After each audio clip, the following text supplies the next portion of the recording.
नमस्कार, मैं विश्वास राय स्वागत करता हूं आपका टारगेट विद विश्वास राय चैनल में। आज हम भारतीय इतिहास के प्राचीन में बौद्ध धर्म यानी बौद्ध दर्शन पर आज हम चर्चा करेंगे, जो कि महात्मा बुद्ध का एक दर्शन है जिसे हम बौद्ध दर्शन कहते हैं। इसका उद्भव भारत से हुआ और फिर एशिया तक वो फैलता चला गया। आज भारत में ही ये अल्पसंख्यक के रूप में आ चुका है। तो कारण क्या है और बौद्ध धर्म है क्या, दर्शन उसके क्या है, सभी बातों पर विस्तार से चर्चा इस वीडियो में आप सुनेंगे। तो हम चाहते हैं कि आप इस चैनल को सब्सक्राइब करना ना भूलें और इसे स्किप तो एकदम ना करें, क्योंकि यहां से प्रश्न बौद्ध धर्म से, चाहे वो यूपी टेट हो, सुपर टेट हो, यूपीएसआई हो, एसएससी जीडी हो, एसएससी हो या अपर जितने भी सर्विसेज हैं, यूपीएससी या यूपीपीएससी जैसे आयोग, यहां भी बौद्ध धर्म से प्रश्न पूछे जाते हैं। बहुत ही यूजफुल वीडियो है। आते हैं हम बौद्ध धर्म पे। तो अगर बौद्ध धर्म का हम प्रतिपादक देखें तो हम महात्मा बुद्ध को बौद्ध धर्म का प्रतिपादक मानते हैं।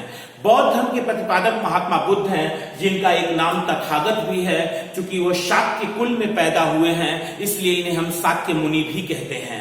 यानी महात्मा बुद्ध के 3 नाम आपको मिलेंगे, महात्मा बुद्ध, तथागत और शाक्य मुनि, उन्हीं के नाम हैं। जन्म 563 ईसा पूर्व में, हम एक बातों पर चर्चा करेंगे। जन्म 563 ईसा पूर्व में कपिल वस्तु के लुम्बिनी में हुआ था।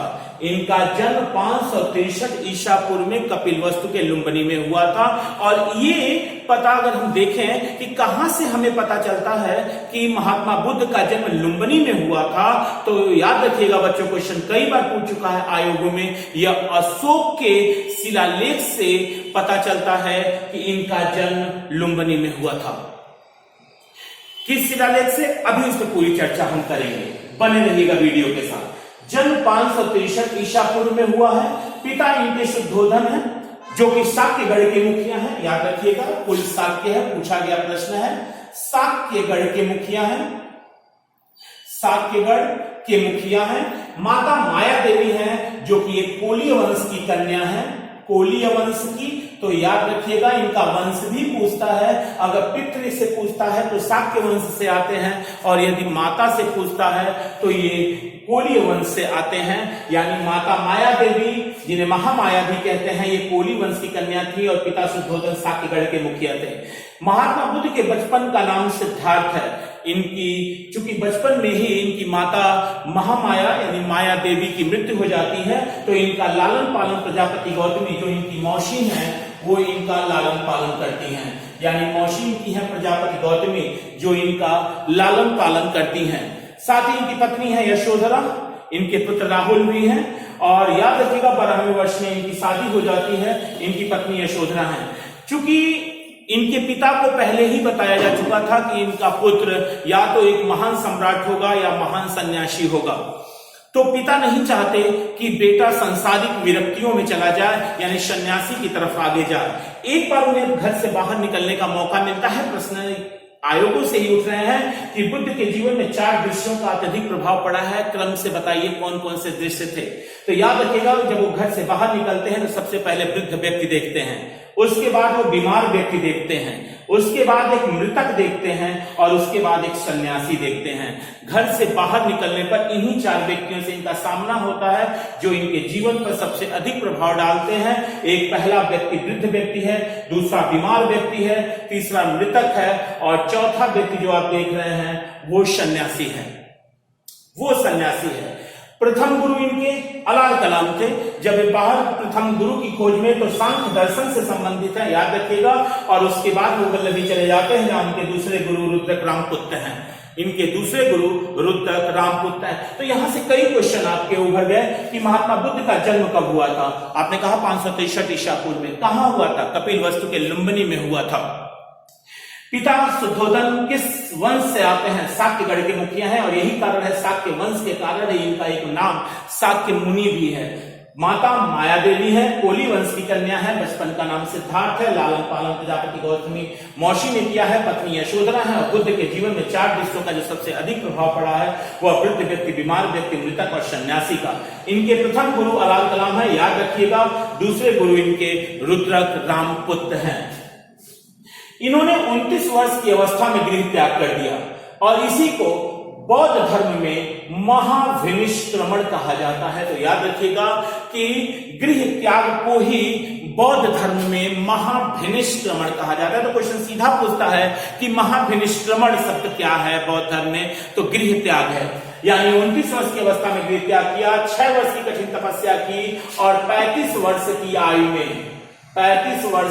आयु में उन्होंने ज्ञान प्राप्त किया है। वैशाख पूर्णिमा है, निरंजना नदी के तट पर वैशाख पूर्णिमा की रात्रि है, याद रखिएगा वैशाख पूर्णिमा की रात्रि का समय है। निरंजना नदी, इसका उस समय नाम फाल्गु नदी था, इस समय उसका नाम फाल्गु नदी था। पीपल वृक्ष के नीचे यहां पे वो महात्मा बुद्ध कहलाए, यहां पहली बार उन्हें बुद्ध कहा गया और इस स्थान को बोध गया कहा गया। यानी 6 वर्ष की 35 वर्ष की आयु में ज्ञान प्राप्त किया है, 29 वर्ष की आयु में इन्होंने गृह त्याग किया है। बौद्ध धर्म में गृह त्याग को ही हम महाविनिष्क्रमण कहते हैं, महाविनिष्क्रमण कहते हैं। याद रखिएगा एक बात और, इन्होंने अपना पहला उपदेश ऋषिपत्तनम में दिया है, सारनाथ में दिया है, जिसे बौद्ध धर्म में धर्म चक्र परिवर्तन कहा गया। बौद्ध धर्म में धर्म चक्र परिवर्तन कहा गया और यहाँ पर 5 सन्यासियों को उन्होंने यहाँ पे 5 सन्यासी को उन्होंने यहाँ पे अपना पहला उपदेश सुनाया था। यानी सारनाथ वाराणसी में, उस समय उसका नाम ऋषिपत्तनम था। जहां तक बौद्ध धर्म के प्रतीकों की बात आती है, यहां से प्रश्न उठते हैं, बहुत ही महत्वपूर्ण प्रश्न है। बौद्ध धर्म के जो प्रतीक हैं, एक घटना आपसे पूछेगा, उसका प्रतीक पूछेगा। तो जन्म को कमल और साण से प्रतीक, यानी जन्म का जो प्रतीक बनाया गया वो कमल और साण, गृह त्याग घोड़ा, ज्ञान को पीपल, इसको बोध वृक्ष भी कभी कभी आपके एग्जामिनेशन में डाल देता है, बोध वृक्ष पीपल, और निर्वाण को पद चिन्ह, निर्वाण का जो प्रतीक बनाया गया इनका पद चिन्ह बनाया गया। यानी अभी तक आपने देखा कि इन्होंने अपना पहला उपदेश ऋषिपत्तनम में दिया था, जिसे बौद्ध धर्म में धर्म चक्र परिवर्तन कहा गया। बौद्ध धर्म के प्रतीकों की जहां तक बात करें तो कमल और साण इनके जन्म की, घोड़ा गृह त्याग की, पीपल या बोध वृक्ष ज्ञान की, और पद चिन्ह जो है वो निर्वाण घटना को प्रदर्शित करते हैं। महात्मा बुद्ध की जो मृत्यु हुई थी वो 483 ईसा पूर्व में हुई थी। इसी 483 ईसा पूर्व में मृत्यु को ही बौद्ध धर्म में महापरिनिर्वाण कहा गया। यानी 3 शब्द आपको याद रखने होंगे, टर्मिनोलॉजी याद रखनी होगी। एक टर्मिनोलॉजी आपको यहां देगी महाविनिष्क्रमण, एक आपको देगी महापरिनिर्वाण, और एक आपको देगी धर्मचक्र परिवर्तन। यही 3 है। महाविनिष्क्रमण गृह त्याग को, धर्म चक्र परिवर्तन आपके पहले उपदेश को सारनाथ में, और मृत्यु जो हुई वो महापरिनिर्वाण को। ये मृत्यु मलगढ़ राज्य की राजधानी कुशीनारा, जो कि वर्तमान में आज उत्तर प्रदेश का कुशीनगर जिला है। हाँ, इनके मृत्यु पर कई किताबों ने बड़ा गलत छापा, जिसमें ये कहा गया चुंद नामक लोहार ने, हाँ सही बात थी, चुंद नामक लोहार ने ही इनको सूकर माद्य खिलाया था। सूकर माद्य चुंद नामक लोहार ने इनको सूकर माद्य खिलाया था, जिससे उनको अतिसार हो गया, और अतिसार होने की वजह से 80 वर्ष की आयु में इनको महापरिनिर्वाण यानी इनकी मृत्यु हुई। तो याद रखिएगा, सूकर माद्य को कुछ किताबों ने गलत ढंग से किया, जिसमें उन्होंने सूकर के 2 अर्थ होते हैं। याद रखिएगा, सुअर भी होता है, सूकर का एक अर्थ होता है सुअर, और एक अर्थ शूकर का होता है, जो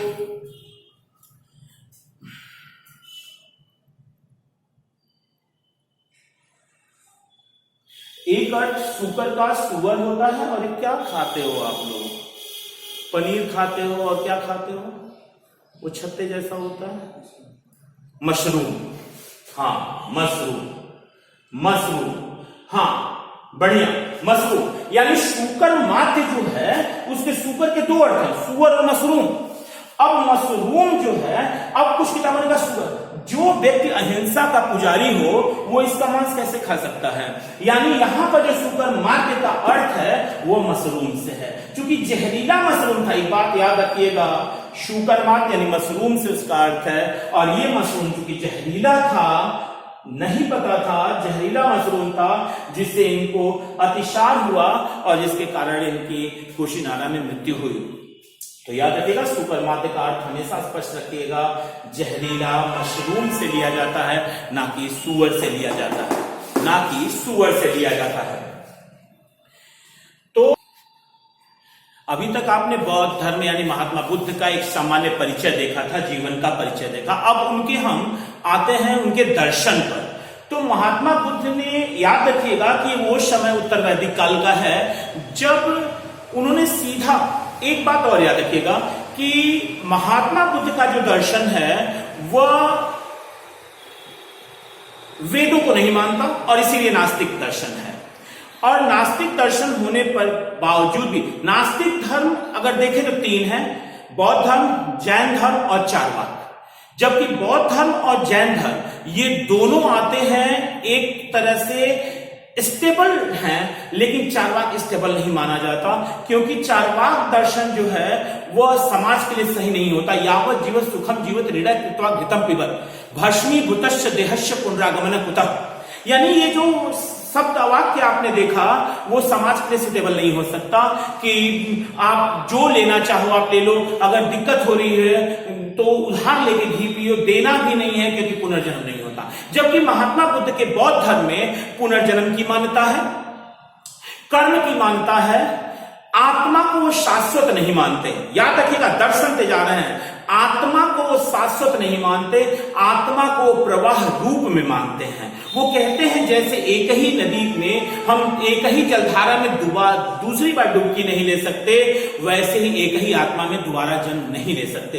इसीलिए इनमें आत्मा को शाश्वत नहीं माना गया है और वेदों का खंडन करते हैं, इसीलिए ये नास्तिक धर्म कहलाते हैं। इन्होंने अपने सभी उपदेश जन सामान्य की भाषा पाली में दिए। अपने पूर्ववर्ती कथाओं कहानियों का जो जन्म का जो कथा इनकी है, जातक कथा जो है, वो भी जातक कथा जो है वो भी आपकी जो भाषा है वो पाली भाषा में है, पाली भाषा में ही है।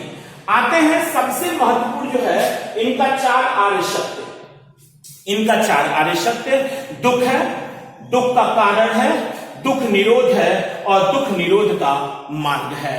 दुख, दुख समुदाय, दुख निरोध और दुख निरोध गामिनी प्रतिपदा, ये इनके 4 आर्य सत्य माने जाते हैं और एग्जामिनेशन में क्रमशः आपसे पूछे भी जाते हैं। इनके अष्टांगिक मार्ग की यदि हम चर्चा करें तो 8 मार्ग है इनके पास। याद रखिएगा, सम्यक दृष्टि, सम्यक संकल्प, सम्यक वाक, सम्यक कर्मांत, सम्यक आजीव, सम्यक व्यायाम, सम्यक स्मृति और सम्यक समाधि। ये इनके अष्टांगिक मार्ग हैं कि किस तरीके से जीव को निर्वाण प्राप्त हो जाएगा, यानी इस धरातल पर आने से छुटकारा मिल जाएगा। बार बार महात्मा बुद्ध से पूछा जाता था कि क्या ईश्वर है, तो वो टाल जाते थे। वो कहते थे संसार में सबसे पहले दुख है, पहले दुख की चर्चा हो जाए, और दुख, संसार में दुख है, ये शब्द महात्मा बुद्ध ने उपनिषद से ग्रहण किए थे। आइए अगले पे आते हैं। हाँ, एक बहुत महत्वपूर्ण चीज, इन्हें हम लाइट ऑफ एशिया भी कहते हैं, एशिया का ज्योतिपुंज कहते हैं।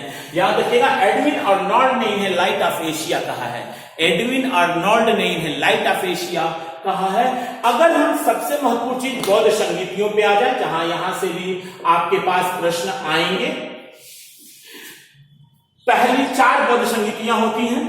जो पहली बौद्ध संगीति हो 483 ईसा पूर्व में होती है। स्थान राजगृह है, अध्यक्ष महाकश्यप है और शासक अजातशत्रु है। दूसरी 383 ईसा पूर्व में होती है, वैशाली में होती है। सभा कमीन इसके अध्यक्ष है, कालाशोक उस समय शासक हैं। तीसरी बौद्ध संगीति 251 ईसा पूर्व में होती है, कुछ किताबों में 255 ईसा पूर्व भी लिखा हुआ है। पाटलिपुत्र में होती है, मुगल पुत्र तिष्य इसके अध्यक्ष बनाए जाते हैं और यह शासन उस समय अशोक का है। सबसे महत्वपूर्ण बौद्ध संगीति चौथी बौद्ध संगीति है, जहां से बहुत सारे प्रश्न आते हैं बच्चों। प्रथम शताब्दी में होती है, ये कश्मीर के कुंडल वन में होती है। वसुमित्र इसके अध्यक्ष हैं, लेकिन अगर यहीं पे उपाध्यक्ष पूछ दे इसका उपाध्यक्ष, तो आपको पता है अश्वघोष इसके उपाध्यक्ष हैं।